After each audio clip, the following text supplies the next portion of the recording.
ideals of how to be an ideal son, an ideal brother, an ideal husband. కనుకనే రామచరితం అనేటువంటి దీంట్లో మనం ఈ సోదరత్వం అనేటువంటి యొక్క దివ్యత్వాన్ని మనం గుర్తించడం అత్యవసరం. Therefore, in Ramayana, in Rama's history, we should try to identify his ideal brotherhood. Valmiki రామాయణమునందు కేవలము జన్మము మొదలుకొని రావణ మద్దల వరకు కూడాను రాములను కేవలం ఆదర్శ పురుషునిగా నిరూపిస్తూ వచ్చాడు. In Valmiki's Ramayana, from birth up to the conquest of Ravana, he is being shown as an ideal person. కనుకనే మానవుడు దైవముగా విశ్వసించి ఆరాధించుట కంటే కేవలము ఆదర్శపు మానవుడిగా మనం విశ్వసించి అతన్ని అనుసరించడము అత్యవసరం. Therefore, it is very important that instead of simply worshipping Rama as God's embodiment, it is better to follow him as an ideal personality. ఐకమత్యం అనేటువంటిది మానవునికి చాలా ప్రధానమైనటువంటి ఒక సుగుణం. Unity is one of the important virtues of man. వ్యక్తిగా సాధించలేనిటువంటి అనేక కార్యములు సమష్టి రూపంలో సులభంగా సాధించడానికి వీలవుతుంది. What you cannot achieve as an individual, as a group together, collectively, you may be able to achieve. ఉప్పంటే గాలికి ఎగిరిపోయేటువంటి ఒక్క గడ్డిపోతను మనం ఏమాత్రం కూడాను బలపరచలేము. We cannot strengthen a straw blade like a blade of grass which can be blown away by a whiff of wind. కానీ అలాంటి ఒక గడ్డిపోతలను కొన్ని వేలగా మనం త్రాడుగా పేది మదించిన గజములు కూడాను బంధించడానికి వీలవుతుంది. But if we tie together a number of the straws of grass and make it a tight rope, even an elephant, a mad elephant can be bound up by that rope. కనుకని మానవత్వములో ఐకమత్యం అనేటువంటి సుగుణాన్ని మనం అభివృద్ధి గావించుకోవాలి. Therefore, among human beings, this quality of unity, this virtue of unity, we must try to cultivate. మానవ సోదరత్వం అనేటువంటి దాన్ని మనం ఈనాడు అనేక విధములుగా చాటుతూ ఉన్నాం. We are today proclaiming a lot about human brotherhood. కానీ ఈ మానవ సోదరత్వం అనేటువంటి దానికంటే విశ్వ సౌభ్రాతృత అనేటువంటి దాన్ని మరింత ఉన్నత స్థాయి కింద అందుకుంటూ వచ్చాం. Instead of merely talking about human brotherhood, we must think of the whole unity and oneness of the world. కానీ ఇది కూడాను పూర్ణత్వానికి ఏమాత్రం కూడాను సన్నిహితమై చేరుతుంది. Even that is not near perfection. కనుకనే ఏకాత్మ భావం అనేటువంటి దానిని మనం అనుభవించడానికి తగిన కృషి చేయాలి. Therefore, we must make the attempt to see the oneness of everything. మన సోదరులు అనేటువంటి వాటి ఎందుకు కూడాను కొన్ని సమయములందు భిన్నాభిప్రాయములు అభివృద్ధి గావించుకొని తద్వారా కక్షలకు కలహములకు కూడాను కూరుకోవటం జరుగుతూ ఉంటుంది. Even amongst our brothers, sometimes they indulge in factions and we create parties and groups, etc. కానీ రామాయణ చరితమునందు ఇలాంటి సోదరత్వం అనేటువంటి దానికి చక్కని అనుభూతిని అందిస్తూ వచ్చారు.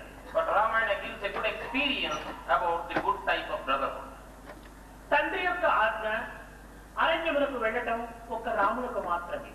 The order of Dasharatha, the king, father of Rama, was only to Rama.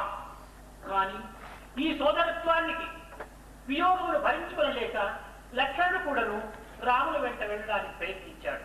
Unable to bear the separation from his elder brother Rama, Lakshmana also took upon himself to go to the forest. లక్ష్మణుడు అనేక సుఖములు ఉండినప్పటికీ అనేక భోగభాగ్యములు ఉండినప్పటికీ తనకి ఎట్టి ఆజ్ఞయు లేనప్పటికీ తాను సర్వమును త్యజించి రామ సన్నిధి నా పెన్నిధి అనేటువంటి యొక్క దివ్యమైన భావముతో అనుసరిస్తూ వచ్చాడు. Though Lakshmana had all the comforts and luxuries in Ayodhya, he felt that giving up these things, he must go to the forest and be with Rama, his brother. అరణ్యమునందు సీతారాములకు తోడు నీడగా ఉండి సర్వ విధముల కూడాను తన సేవను సలుపుతూ వచ్చాడు. In the forest, he was all the while with Sita and Rama and giving them whatever help and assistance they required. Ravana యుద్ధము సమయం నందు ఇతను కుడిభుజంగా నిలిచి అనేక విధములుగా సోదరులకు సహాయం చెబుతూ వచ్చాడు. In the battle with Ravana also, he stood shoulder to shoulder with his elder brother Rama and gave him all the help. ఒకనొక సమయమునందు లక్ష్మణుడు మూర్ఛిల్లగా రాముడు తన సోదరత్వం యొక్క దివ్యత్వాన్ని కూడాను ప్రకటించుటకై కొన్ని ఘట్టములను ఏర్పరుస్తూ వచ్చాడు. There are certain incidents in this battle with Ravana when Lakshmana assumes and gives an opportunity for Rama to show his ideal brotherhood. భార్య అయినప్పుడు నువ్వు వెతికిన చిక్కవచ్చును కానీ లక్ష్మణుడు వంటి సోదరుడు నాకు చిక్కడు అన్నాడు. Rama has then said, it is possible to get a wife like Sita, but it is impossible to get a brother like Lakshmana. కనుకనే లక్ష్మణుకును రాములకు ఉండేటువంటి యొక్క సన్నిహిత సంబంధ బాంధవ్యం అనేటువంటిది కేవలము అవినాభావ సంబంధంగా రూపొందుతూ వచ్చింది. Thus you see, the relationship between Rama and Lakshmana is an inseparable connection. వీరిరువురు మాత్రమే కాదు, భర్త శత్రుఘ్నులు కూడాను ఈ సోదరులను ఎడబాచి ఉండలేక తాము కూడాను రాజ్యమును త్యజించి అరణ్యంలో చేరారు. Not only these, even the other two brothers, Bharata and Shatrughna, they left their capital and came to the forest to join the other two brothers. అనేక విధములుగా కూడాను రాములను ప్రార్థించి అయోధ్యకు రమ్మని ప్రతిమలాడుకున్నారు. They pleaded with Rama in many ways and requested him to come back to Ayodhya.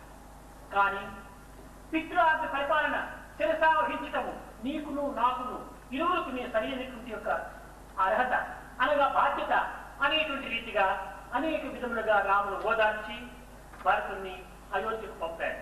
But Rama replied back to Bharata saying, fulfilling the desire of our father is as much my responsibility as yours, Bharata, and by assuaging his feelings this way, he asked him to go back to Ayodhya. ఈ యొక్క తండ్రికి కుమారులకు ఉండినటువంటి యొక్క సంబంధాన్ని కూడాను రామాయణం అనేక విధములుగా కూడాను ఆదర్శంగా నిరూపిస్తూ వచ్చింది. Similarly, Ramayana shows the ideal way of behavior between the son and the father. మాతృదేవో భవ పితృదేవో భవ అని పితృవాక్య పరిపాలనను శిరసా వహించి తన యొక్క జీవితమును తన యొక్క అధికారమును కూడాను త్యాగం చేసి తన యొక్క మార్గమును నిరూపింపజేసినటువంటి వాడు రాముడు. Following injunctions, obey the mother, obey the father, Rama throughout his life obeyed the father and mother and showed the ideal way of living. భరతుడు కూడాను రామాజ్ఞను శిరసా వహించి రామ పాదుకలను పట్టాభిషేకముకు జరిపి తాను నంది గ్రామం లోపల రాముల వలనే తాను జటాజూతములు ధరించి నారవస్త్రముల చేత ఈ 14 సంవత్సరములు కూడాను కాలం గడుపుతూ వచ్చాడు. Bharata also obeying Rama's words went back to the village Nandigrama. There, with the padukas of Rama, the sandals of Rama, he went on carrying on the kingdom, wearing the jata like Rama and also the bark garland. కనుకనే భారతీయులు మొట్టమొదటి నేర్చుకోవాల్సినటువంటి రామాయణంలో ఆదర్శవంతమైనటువంటి యొక్క మానవ జీవితత్వాన్ని నేర్చుకోవాలి. Therefore, in Ramayana you can know the method of ideal living of human being. ప్రతి మానవత్వం అందుకున్నారు ఒక దివ్యత్వమైనటువంటి యొక్క అనుభూతి మనము కొంత అనుభవించాలి. In every human being we must try to experience a little of the divinity within. కనుకనే భారతదేశమునందు ప్రేమతత్వం ప్రధానమైనటువంటి సూత్రంగా అందిస్తూ వచ్చారు. Therefore, in Bharata, in India, this prema tattva, the love principle has been very much spread. రామాయణమునందు 2 భాగములుగా విభజిస్తూ వచ్చారు. They have divided Ramayana into 2 parts. ఒకటి పూర్వ భాగము, రెండవది ఉత్తర భాగం. One is called the earlier portion and the later portion. వాలి, పరశురామ, రావణాది మహావీరులను మహాసూరుల చేత యుద్ధం కలిపి వారిను జయించినటువంటి యొక్క సమయం కనుకనే దీనికి వీరఘట్టము అని దీనికి పూర్వభాగం అని పెడుతూ వచ్చారు. In the earlier part, which is the heroic part, Rama is shown conquering the great people like Parashurama, Vali and Ravana. రెండవ దానిని కరుణారసమును వెదజల్లించడం చేత దీనిని ఉత్తర భాగముని పెడుతూ వచ్చారు. The second part, the latter part, is full of compassion, karuna, and therefore it is. రామాయణము లిఖించే సమయంలో వాల్మీకి దీనికి అయోధ్య కాండ, కిష్కింద కాండ, బాలకాండ, సుందరకాండ అని కాండములు అనేటువంటి పేరు పెడుతూ వచ్చాడు. Then Valmiki wrote the Ramayana and gave the different portions of Ramayana, Kanda. కాండమనగా నీరు అని ఒక అర్థం. Kanda means water. కాండ అనగా చెరుకు అని It also means sugar cane. అయితే ఈ షుగర్ కేన్ చెరకు అనేక వంపులు తిరిగి ఉండినప్పటికీ రసములో ఉన్నటువంటి మాధుర్యము ఎట్టి వంపులు కూడా ఉంటుండదు. Even though the sugar cane is bent and crooked in many ways, the sweet the juice inside is always sweet and there is nothing wrong in it. అదే విధంగానే రామాయణ కథ యందు అనేక విధమైనటువంటి సూరఘట్టము, విచారఘట్టము, ఆనంద ఘట్టము, అనేక విధమైనటువంటి దుఃఖ ఘట్టములు కూడా వచ్చినప్పటికీ రామరసమైనటువంటి దాని యందు మధురమైనటువంటి కరుణారసము లీనమై ఉంటూ ఉంది. Similarly, in the Ramayana, though we have chapters dealing with heroism and even sorrow, etc.,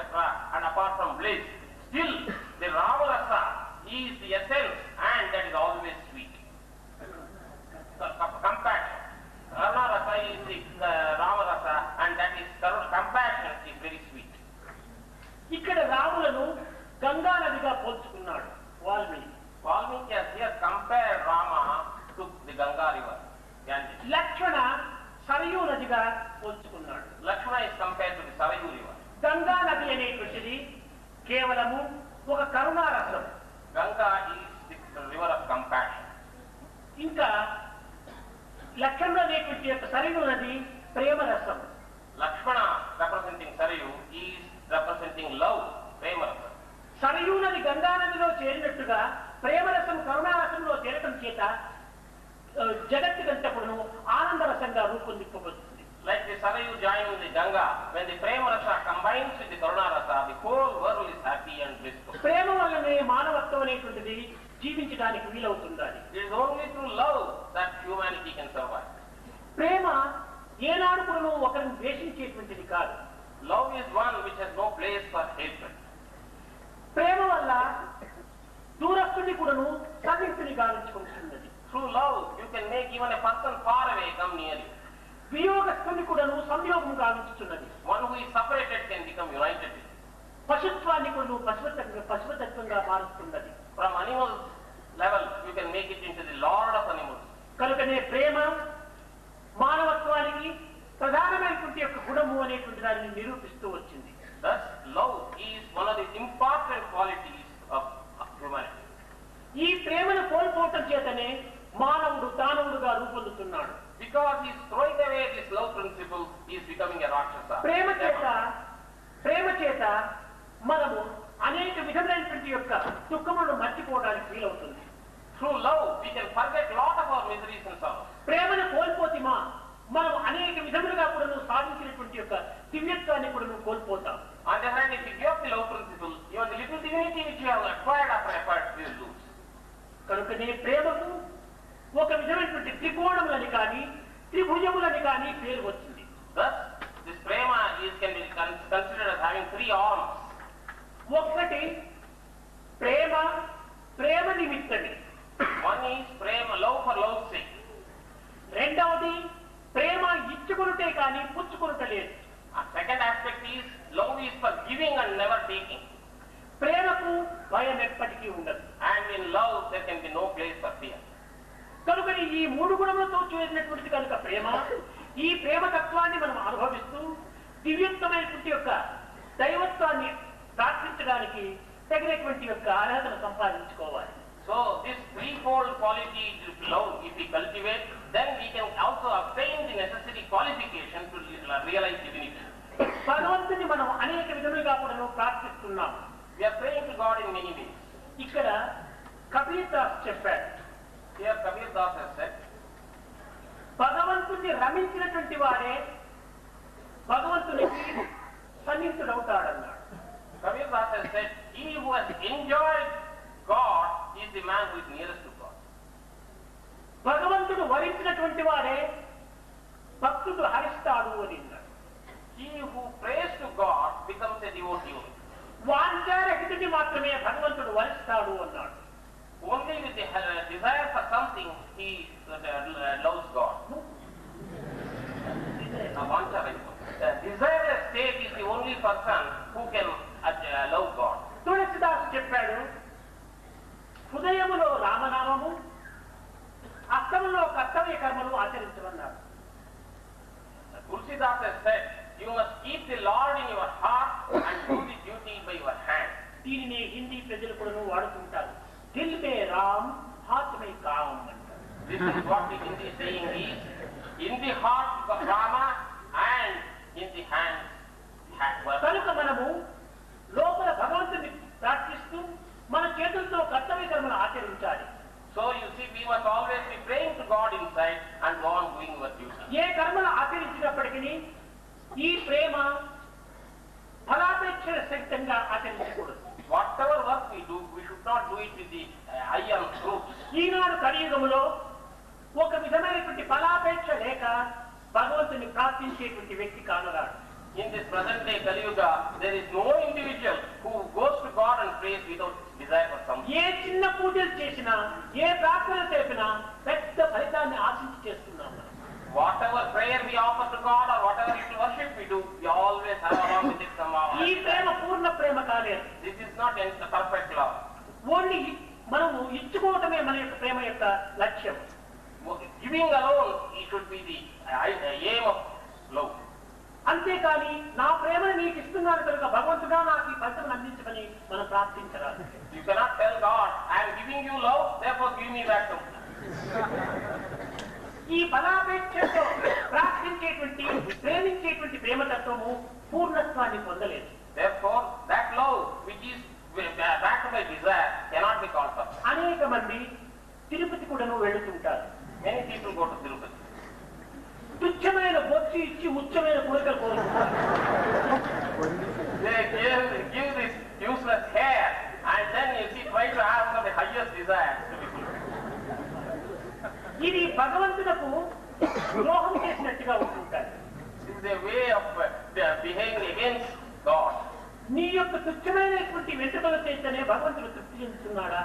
With this useless hair, is God going to be satisfied? భగవంతుడు హృదయపూర్వకమైనటువంటి యొక్క ప్రేమ చేత తృప్తి పొందుతున్నాడు. God will be satisfied only when you do everything with full of your heart. కనుకనే మనము ఏ యాత్రలు చేసినప్పటికీ ఏ తీర్థములు మనము ఆచరించినప్పటికీ మనం ఏదో ఒక విధమైనటువంటి యొక్క వాంఛలను మన యందు ఉంచుకొని మనం భగవంతుని ఆశిస్తున్నాం. So whatever pilgrimage we undertake, whatever worship we do, we always try to do something with back in the back of our mind. సుఖములు ఎందుకు కానీ దుఃఖములు ఎందుకు కానీ సమత్వాన్ని వహించేటువంటి యొక్క చిత్తమును మనము అభివృద్ధి We గావించుకోవాలి. must cultivate a state of mind in which it will be equanimous both in good grief and ఇదే రామాయణం నందు ప్రధానమైనటువంటి ఆదర్శం. this is one ideal scene essentially in Rama. పట్టాభిషేకములకు సంసిద్ధులయ్యాడు రాముడు. Rama became ready for being coronated. తెల్లని గుర్రముల చేత రథం కూడాను మార్గంలో ఉంటుండాలి. With white horses, the chariot was also ready. కానీ పట్టాభిషేకములకు వచ్చేక ముందుగా ఏ విధమైనటువంటి యొక్క ఆనందముతో కళకళలాడుతూ ఉండినాడు, అరణ్యానికి పోయేటువంటి సమయం నందు కూడాను అదే ఆనందమును అదే కళకళలతోనే చిరునవ్వులతో తాను వెళ్ళాడు. With whatever enthusiasm and joy, he was proceeding for his coronation. With the same joy and enthusiasm, he proceeded to the forest, Rama. సుఖ దుఃఖములు రెండు కూడాను మానవులకు అత్యవసరమే. Both pain and pleasure are necessary for man. దుఃఖమే లేకుండా సుఖము యొక్క విలువనే మనకు అర్థం కాదు. If we cannot understand the value of pleasure without pain, దీనిని పురస్కరించుకొని నా సుఖార్ లభ్యతే సుఖం అన్నారు. సుఖము నుంచి మనకు సుఖం లభ్యం కాదు. that is why it has been stated by our ancients that you cannot get pleasure out of pleasure. ఈ రెండింటిని సమచిత్తంతో మనం అనుభవించడానికి తగిన ప్రయత్నం చేయటమే మన యొక్క ప్రేమ యొక్క కర్తవ్యం. Therefore, it is our duty in love to see oneness in both these. పరిపూర్ణ ప్రేమ కలిగినటువంటి వారికి ఈ బాధలని కానీ ఈ కష్టములని కానీ ఈ దుఃఖములని కానీ ఏమాత్రం కూడా వేరుగా భావించరు. He who has got a perfect love, he will not suffer these grief and troubles. పచ్చికాయకు రాయి కొట్టినప్పుడే కాలు కారుతుంది. If you hit a raw fruit, then you see there will be liquid coming. Unripe fruit, raw. Then unripe vegetable, if you hit unripe fruit, there will be liquid coming out. పూర్తి పక్వమైన తరువాత ఎన్ని రాళ్లు కొట్టినా అందులో నీరు కారం. But once it has become fully ripe, even if you hit any number of stones, no water will come out. అదే విధంగానే మనము దుఃఖములకు కష్టములకు బాధలకు కంటిన్యూ కారుస్తున్నామంటే మనము పూర్తి పరిపక్వ స్థితిలో లేమన్నమాట, స్థాయిలో ఉంటున్నాం. Therefore, if we are always shedding tears and weeping, you see, whenever there is suffering and trouble, that means we have not become perfect, we are still in an పరిపూర్ణ ప్రేమ కలిగినటువంటి వానికి ఈ బాధలు ఏమాత్రం కూడా లెక్క చేయదు. He who is in a perfect state, he doesn't bother about these problems. కనుకనే ఈ ప్రేమతత్వం అనేటువంటి దాన్ని మనం అభివృద్ధిగా అందించుకున్నప్పుడే మానవత్వంలో ఉన్నటువంటి యొక్క దివ్యత్వాన్ని కూడా మనం ప్రకటించడానికి అనుగుణమవుతాం. Only when we are able to cultivate this perfect love, we become fit to become from human to divine. ఇందులో సత్వ రజో తమో గుణములు మిశ్రమై ఉంటుంది. It is a mixture of the three types of qualities, sattva, raja and tama. ప్రకృతి అంతయును త్రిగుణాత్మక స్వరూపం. Whole of nature is full of these three types of. ఏ పదార్థము చూచినా ఏ వ్యక్తిని చూచినప్పటికీ ఈ గుణములతోనే నిండి ఉంటున్నాడు. Whichever individual or thing you see, you will find that these three gunas are there. ఏ హృదయము పరిశుద్ధమై నిర్మలమై నిశ్చలమై నిస్వార్థమై ఉంటునో అందులో భగవంతుని భగవంతుని యొక్క ప్రతిబింబము సుస్పష్టంగా గోచరమవుతుంది. That heart which is steady, pure and clean, then you will see in that heart only the reflection of divinity. కదిలేటువంటి పెద్ద సముద్రమైనప్పటికీ అందులో ప్రతిబింబం సుస్పష్టంగా మనకు కనిపించదు. Even in a big ocean, even if it is not moving, we cannot see clearly our own reflection. అదే విధంగానే ఏ ప్రదేశం నందైనప్పుడు ఒక జలము మాలిన్యంగా ఉంటున్నప్పుడు అందులో కూడా మన ప్రతిబింబం సుస్పష్టంగా కనిపించదు. Similarly, in any place, if there is some dirty water, you cannot see your reflection. ఏ కించిత్వం జలమైనప్పటికీ నిశ్చలంగా నిర్మలంగా ఉంటే అందులో మన ప్రతిబింబం సుస్పష్టంగా కనిపిస్తుంది. If on the other hand you have a little water which is not moving and which is also pure, you can see your reflection very well. కనుకనే మన హృదయమును నిర్మలంగా నిశ్చలంగా గావించుకోవాలన్న పరిపూర్ణ ప్రేమతత్వాన్ని మనం పొందాలి. Therefore, we must try to see that our hearts become pure and unmoving. ఇది నిరంతరం కూడా చంచలత్వంతో ఉండటం చేత మన యొక్క దివ్యత్వాన్ని కూడా మనం కోల్పోతున్నాం. We are also losing the divinity by allowing our mind to move about all the while. దివ్యత్వం అనేటువంటిది ప్రత్యేకంగా మనం సాధించేటువంటి పదార్థం కాదు. Divinity is not something that you try to attain outside separately. నిరంతరం కూడా మన యొక్క స్వభావమే యొక్క దివ్యత్వంగా ఉంటుండాలి. It is our own true nature which is divinity. దానిని మనం మర్చిపోవడం చేతనే మనం ఈ విధమైనటువంటి యొక్క దుఃఖంలో గురి అయిపోతున్నాం. Because we forget this, we are subjected to misery. కనుక ఈ కష్టములు ఎందుకు కూడా ఒక దివ్యత్వం అనేటువంటిది ఉన్నదనేటువంటి సత్యాన్ని గుర్తించాలి. Therefore, we must try to recognize the truth that even in difficulties there is divinity. ఇక్కడ ఈ వేరే లేకపోతే మనం ఈ fan ఉపయోగపెట్టాం. Supposing there is no heat here, why should we use the fan? అదే విధంగా దుఃఖమే లేకపోతే ఆనందానికి మనం ప్రయత్నమే చేయం. If there is no grief at all, why should we try to make an attempt for happiness? రెండు దుఃఖముల మధ్యలోనే ఒక సుఖం ఉంటున్నది. It is between two pains we have pleasure. కనుకనే ఈ pleasure is an interval between two pains. That is why it has been said that pleasure is just an interval between two pains. మన యొక్క దుఃఖములన్నీ కూడా ఒక సుఖంతోనే చేరి ఉంటున్నాయి. So all our griefs are also mixed up with pleasure. జీవితం యొక్క రహస్యాన్ని నిరూపించే నిమిత్తమై రామాయణం ఈ చరిత్ర ధరించి ఉంది. It is to illustrate this truth that Ramayana has taken this form. కనుక రామాయణం అనగా కేవలము దశరథ మహారాజు కుమారుని యొక్క చరిత్రని మాత్రమే మనం భావించరాదు. Therefore, do not think of Ramayana as simply the story of Dasharatha. దీనికి అంతరార్థమైనటువంటి యొక్క అంతర్ రామాయణాన్ని కూడా మనం విచారించాలి. We must also inquire into the inner meaning of this Ramayana. Dasharatha కుమారుడు రాముడు. Dasharatha's son is Rama. ఈ దశరథుడు ఎవరు? Who is Dasharatha? అయోధ్య దేశంలో పరిపాలించేటువంటి వాడు. He was ruling the Ayodhya. దీని పేరు Ayodhya. His name is Ayodhya. Ayodhya అనగా యోధులు చొరరానటువంటి యొక్క ప్రదేశం. Ayodhya means a place other warriors cannot enter. ఇది ఏది? ఇది హృదయమే Ayodhya. It is our own heart that is Ayodhya. దీనిని ప్రత్యక్ష రూపంలో ఉపాధిగా నిరూపించేటువంటి యొక్క తత్వమే ఈ దేహం.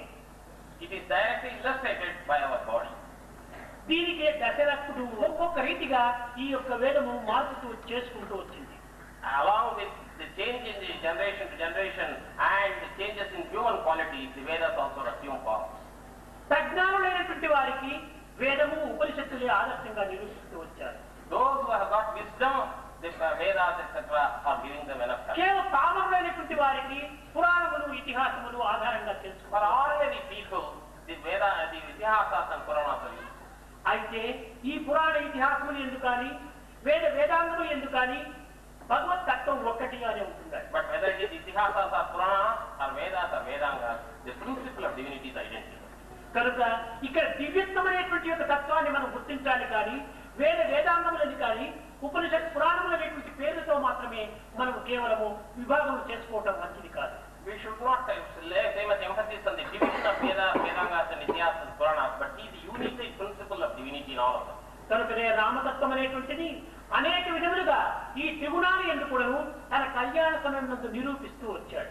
Similarly, this Ramatattva shows this Triguna aspect in its different activities. ఇక్కడ పృథ్వీ, Here, up, ఈ Prithvi పుత్రికనే Sita. the Sita, Rama's wife, is the daughter of Prithvi, Bhumi. ఈ భూజాత యొక్క సంతతియే ఈ Sita. She is born from the Bhujati. And it is this difference of grief and etc. arise from the same mind. It has been said, mind alone is responsible for his misery or happiness. మన సుఖం